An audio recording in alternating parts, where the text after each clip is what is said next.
Hi everybody, it's Dr. Magnifico from JRSvilleVetandPodly.com. This is my dog Jekyll, and this is my dog Charlie.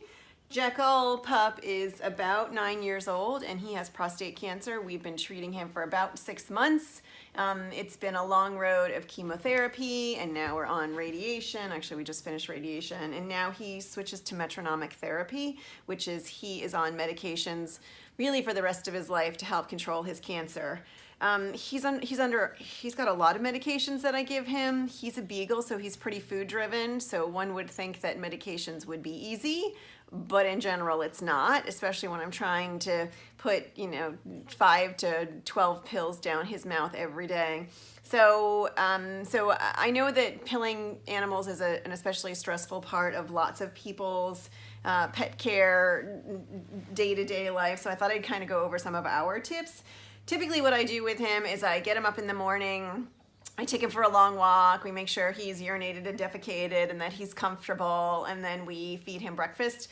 I sort of feel like once you are very ill or you're terminal or they're reluctant to eat, that kind of all of the standard rules go out the window and you can feed anything and everything. It's more important to keep them eating than it is to keep them eating the right thing. And if you've got a dog who's got some special disease, complicated disease process, and your veterinarian has prescribed a prescription food, then ideally we'd like you to feed some of the right food instead of none of it. But it's really just what your pet will tolerate.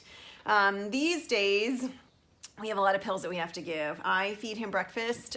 Breakfast is typically anything we've got that we can make for him to keep him interested. Cat food is a really big personal favorite of his. The other things that will help sometimes are using the specialty line of high nutrition, high calorie dense nutrition, like CN or AD, mixing those with the food. And then we also use things like either Entice cyproheptadine or mirtazapine to keep him interested in eating. So those are all appetite stimulants and you can talk to your vet about those.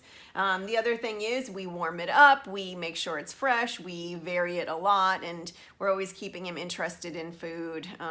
These days barbecue chicken is a big favorite. So this is my video on pilling pets. The thing that works with him we have found is peanut butter. Other people use cream cheese, lunch meat, pieces of cheese that they wrap it in, and there's even pill pockets. If you are using pill pockets, there are some special tips on pill pockets, so I can go over those with you.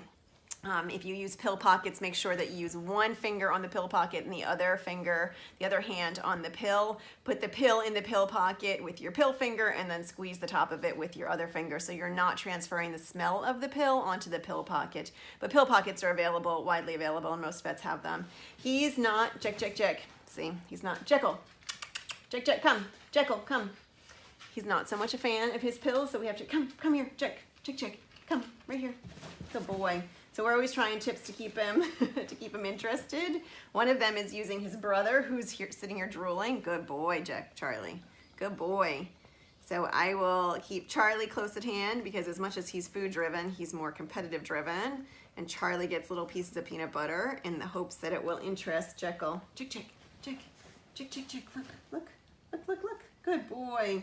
So, you always have to try to outsmart and outmanipulate your pet. The other tip that I have is I put his pills in descending order.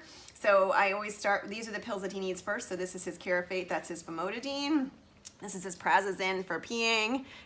This is his probiotic, and then he is on a supplement an alternative medicine supplement. So this is what my alternative medicine practitioner has given me. And then this is his piroxicam. He's also on Palladia, and I'll do a separate video on that. But the way it works best with Jekyll is a little bit for Charlie. Good boy.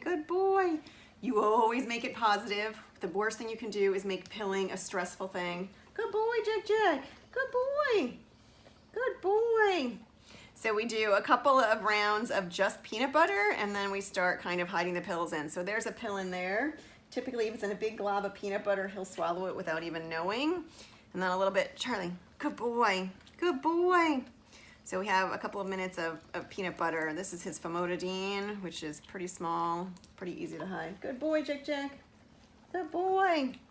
And then you just go slow with lots of encouragement. If you are you know, cornering your pet and yelling at your pet and forcing pills down their throat, it really, really, really means that it's going to be harder for you every single time. So I do my best to keep this a happy, a happy endeavor, something that he doesn't even know is going on. He had a big breakfast this morning, so sometimes it's a little harder to get the pills in him because he's had a big breakfast, but I keep him interested, and we keep praising him, and then I keep Charlie close at hand. Charlie, good boy, good boy.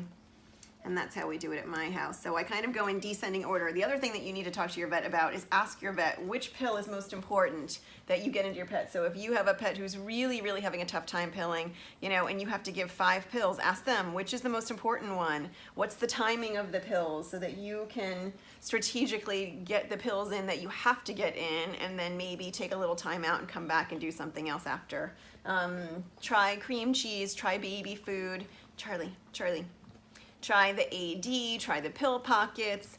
Don't be afraid to ask for an appetite stimulant, and then figure out some way to make it so that your pet enjoys it. Sometimes we'll bring the pills with us on a walk, and we'll hide them in a treat as we're walking. You always have to surround it with praise, and then if you're really having a tough time, you can either ask me a question on Pobly.com, you can talk to your vet about how to do it, and ask for some tips and some tricks, and make pilling, as much as it's probably not everybody's favorite part of the day, something that's easy to do. So, you know, ideally it's quick, it's easy, it's painless, and it's something that if you have to do day after day after day, does not cause resentment with you or your pet.